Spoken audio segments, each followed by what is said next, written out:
kira sedumuk bau senyari bae. Kok iso sedumuk bau piye to? Aku sedumuk bau. Sedumuk Bau. batuk. Ayo kuwi ana batuke ya. Ayo ana batuke ya. Kire era doyan.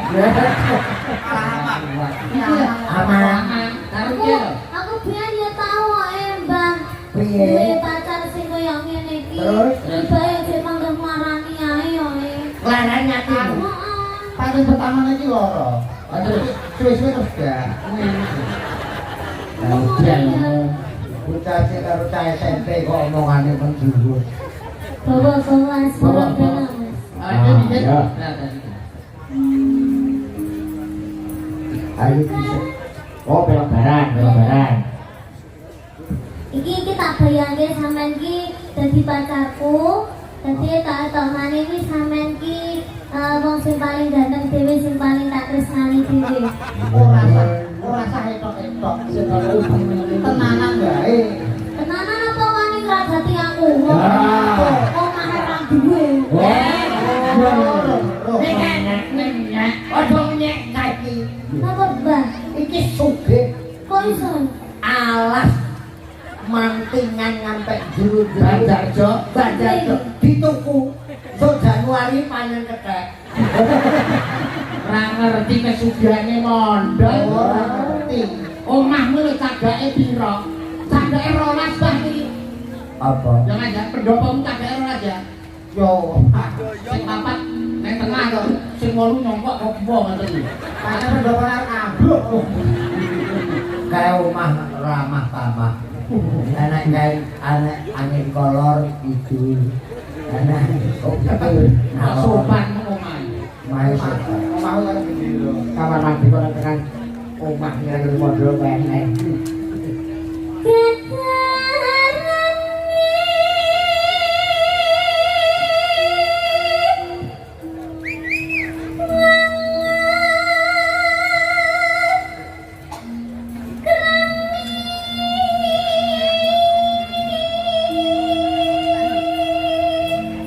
Ya ini bukan ngomong akeh.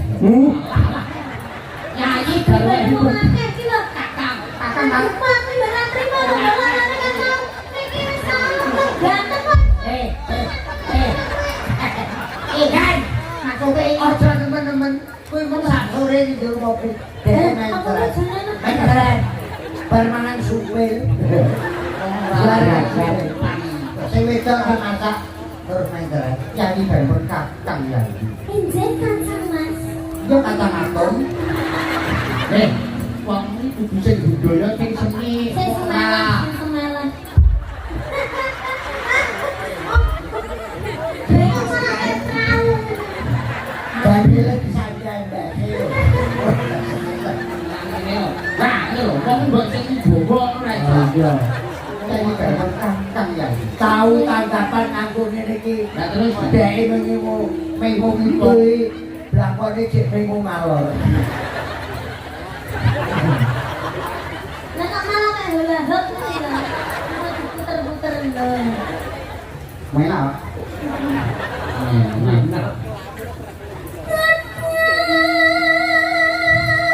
Aku Mas. Lho, delok bangku lho. Alah. Gede. Dak ngono. Alamat iki sing mamong meneh iki. Apa? Ngomong kanca kowe. Nah.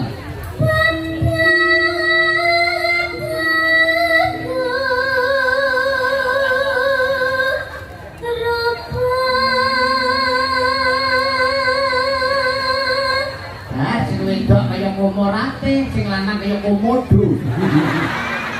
Komodo mbok dasmu. Lalu komorate karo sapa? Alah. Kowe iki dagelan undang kaya kalah karo kene. Lah kok saged? Dengenane nyalonke DPR. Bener iki pasang sak mbene. Oh, alasane prapatan. Ya iki.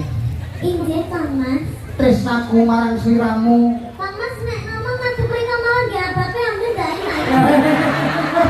Ngengkel lho, kemarin kamu lho to. Kowe ndek sore tak omongi ngengkel kon aja gawa cangkem sing iki lho. Kalah. Gawa cangkem sitoke ke lho. Tangan sitoke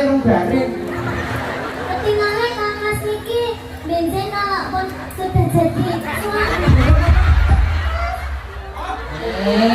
mana kena keblakin bayang amang ngono lho ben aku ki cepak Aku ini sedih ae ngono.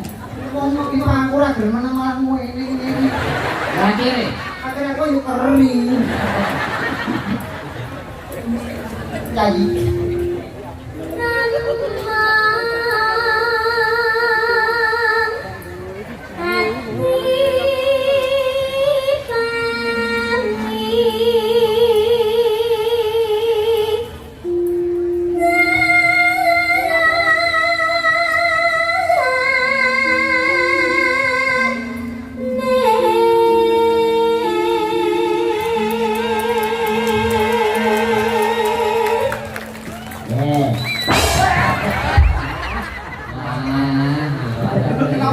Iki ngapa? Keget iki kancane. Pikir.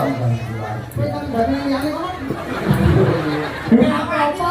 Pak Bupati kula pun lunas dan langsung. Iya, abahe wis lunas. Niken wis lunas. Aku wis lunas. Kok sing ra jelas kowe kok iso Kene wis. apa? Tapi tidak BRI langsung disetorne ngono rumah. ngani Kene lagi. Wanine karo cacili. Tresnaku marang siramu. Tak rewangi rawe-rawe rampas malang-malang putung. Pecah dodo utaingmu biro sedumuk bau senyari bene. Pak isa sedulur baru ibinya to. Aku sedulur baru. Dumuk Baru. batuk. Ayo kuwi ana batu Ayo nek bakuke yo. Rumangsamu nek bau iki kasar. Boten. Biyen ki nek majalah Joko Loda. Nggih. Nek sing diarani kuncung kitah lanang, cilik nang kene ana kucing bau kuwi tak cilik sing kuciran loro. Saking asosiasine wong-wong kuwi. Ya wong-wong kuwi. Lah iya. Perkara majalah kuwi aku geger karo marang tuaku. Masa? Lah piye lah gawe tak kei kuncung lho, Bang. Yo aito ora ya. Kene-kene lagi jane dikelabang. Oh, pisan kena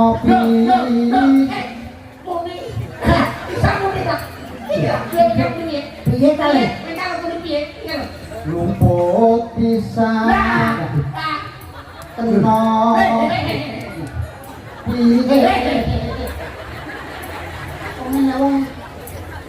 Malah gak ketok serem. Kene-kene lagi. Aku udah enak. Gue tiba ikut banget. Nah itu kaya telo. Kelupaan pisan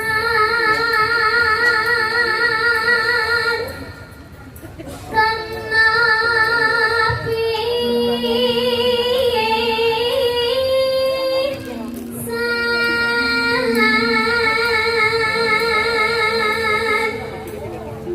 Pak Ikan, sampeyan gandeng saka kono datang-datangan gandeng saka kono.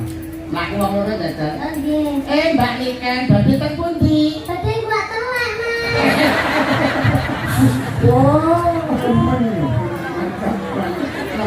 Senang nek ngomong telek ngendulino dikeruk. Apa sing aku bojoku?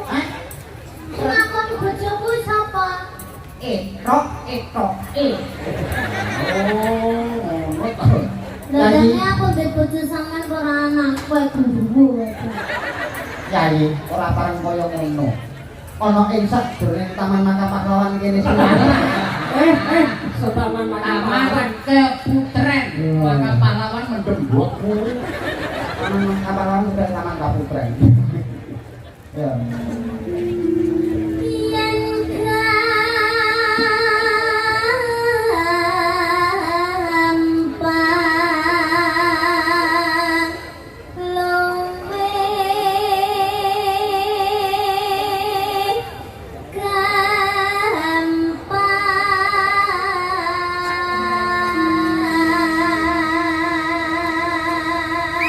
biar masyarakat Ngawi pirsa Mbak Niken asli saking Kota Kediri. Kota Kediri. Sekarang sekolah kelas berapa? Setunggal SMA. Setunggal SMA pinter nyinden Mbak. Alhamdulillah. Anake mondok sing wedok Mbak. Meteng, meteng, meteng. Meteng. Meteng apa? Ngawur. Lah ya kok. Wis lairne kok. Wis malah. Aku bakalan ki suwi lho karo. Lahirnya yang wujud bayi kan lho. Kayak mau jadi ketek. Bojone mondel ki lain-lainnya anak iki pas meteng songo. Usum tikus kan. Ora meteng songo. Dadi nang kuping, nang das, nang cekot, nang pentul. Dadi meteng kaya ngombe tumor. Ping pentul. Yen nangis. Gila kamu nih budi kok piye? Kayak ngerti anak kowe. Iso wayang kulit redene disaingi Iya, nek ngomong gitu. Ada bayaran dulu. Apa to saiki sing ora disaingi iki apa busur rek disaingi. Angel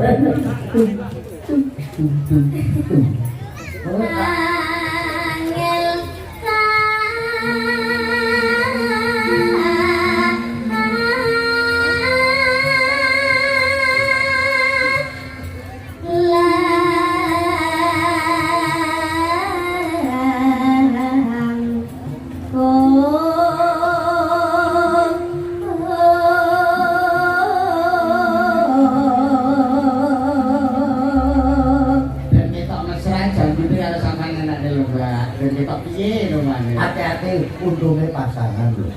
Kok kok jare kok Iki lu palsu lho, Mbak iki. Iki palsu. Asline sak kene. Ya. Ngawur malah sak mono lho. enak roh main terus.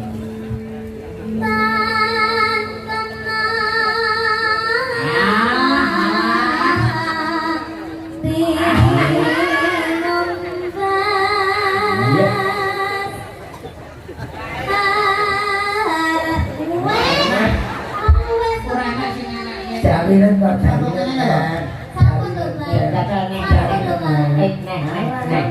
Jambine sak kene lho.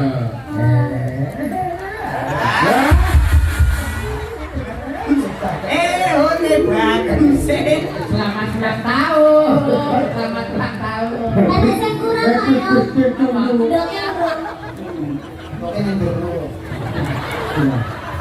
Benrate kulitnya benrate kotor karo nikah.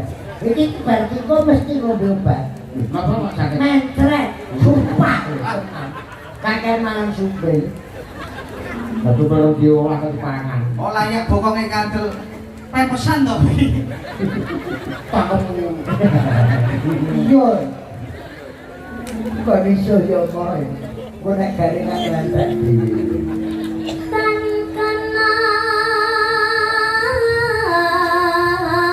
kenati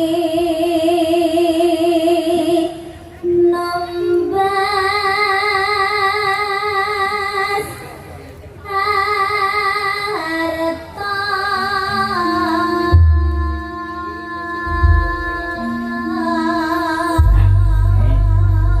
Aku malah biji suaranya apik, dugete apik, bisa ayu Nah, nemen. pakai komplit, pakai komplit lho Niken ini. Suarane apik, pasuryane apik, kulitan kuning, joget apik. Kula nek larang ya lumrah.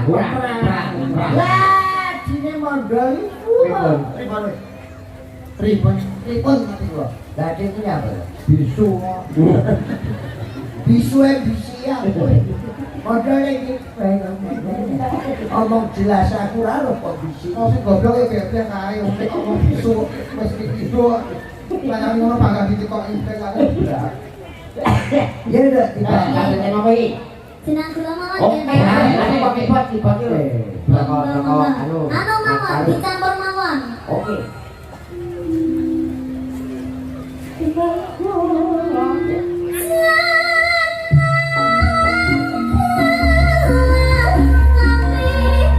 Tapi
kembali ke laptop. Iki acaranya luar biasa, Mas Yudo, para dalang, Pak Iken, Kupatan, Ngiras Pantes, halal bihalal.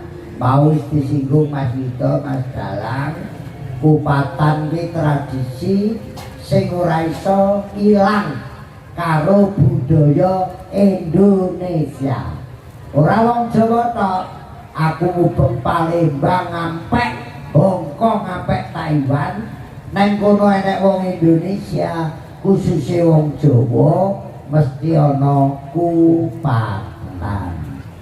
Nah halal bihalal kuwi Mas Yudo ya pirsa, nek jaman Sultan Agung kuwi ya wis ana. Jaman ngadeke negara Islam ning Demak Bintoro ya wis ana. Ditengeri Jam Sunan Kudus ngundang murite Arya Penangsang karo Hadiwijaya sarasean ana Kudus, terus kuwi anane diarani halal bihalal. Ruwete Indonesia sakwise kemerdekaan, ruwete politik ana Indonesia. Bapak Presiden Insinyur Soekarno kepengin nglumpukke tokoh-tokoh politik, uga tokoh-tokoh para alim ulama. Pak Karno rembukan karo Mbah Hasyim Asy'ari supaya dianake kumpul sakwise lebaran, dianake parpatan, dianake sarasean sakwise lebaran, miras pantes, maaf memaafkan, saling podo njaluk sepuro, akhire nganti sakbrene dadi halal bihalal. Paham? Kula matur nuwun Pak Bupati Ngawi, Pak Wakil Bupati Ngawi sing anake halal bihalal. Biasane nek pendopo saiki dikek alun-alun, ini wujud Bapak Oni karo Pak Anto ngerangkul rakyat Ngawi supaya guyub rukun bebarengan, kerja cerdas, kerja tepat, dan kerja bermanfaat. Luar biasa. Lah nek kupat karo lepet ki kan kowe SMP. Lepet ki teko tembung luput, ngaku luput, isine ketan pliket kental supaya pas seduluran ki ora pedhot. Nek kupat ki isine beras, beras sing putih sing wangi. Nek lontong kuwi wujude dawa, sok kowe ngerti. Lontong ki sipate wong lanang ya ngono kuwi. Ya dawa enake nek diucani. Nek kupat ya metutuk ngono kuwi. Lah kupat mangane enake nek dibelah tengah. Kuwi ya kaya sipate wong wedok ya meletek ngono kuwi. Wong wedok meteke napa, Mas? Gua tak bikin foto. Kupat iku. Nek kowe urung nek sing pojok ki papat kok. Malah retek banget. Buntere jandur. Wong sing wis ngaku lepat, lontong olone kotong, kembali ke fitri entuk cahayane swarga. Jan ki janma nur cahya. Dadi entuk janma sing entuk nur cahayane swarga sing wis kembali ke fitrah. Nek salah aja ngenteni lebaran, aja ngenteni poso. Saben dina nek rumangsa salah njaluk pangapura. Sing nyuweni pangapura halal, sing njaluk pangapura halal, akhire halal bihalal. Oh, ngene iki tak nggo golek dhuwit rowan sih. Mumpung. Tembangnya. Mereka tuh sekretaris tombong angan. Ora, engko nek aku omonge netizen ngelok. Piro ngomong soal netizen tak ora nanggap ya ta. Silakan menghujat monggo. Ora nanggap. Pancen netizen itu Netizen zaman sekarang itu menuntut netizen baru. Kada pesen. Iki aku arep nuntut karo dalang. Napa jujur ya? Dalang telu iki tetep sesuk taat. Lagi sebagian gusur royaltine piye?